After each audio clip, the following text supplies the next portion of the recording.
Hi mga kainday! Nagluto pala si mama ng sinarsahan na manok.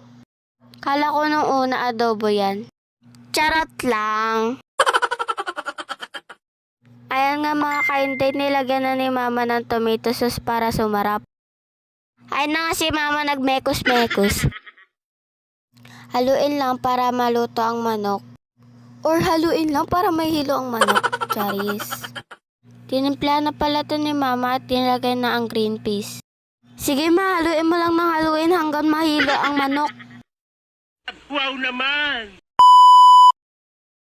Ayun nga mga kainday, naluto na rin sa wakas ang ulam namin.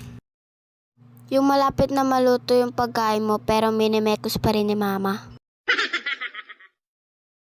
Pero wag kayong mga kainday, naparami ang kain ko dito. Salamat sa panonood mga kainday, hanggang sa muli!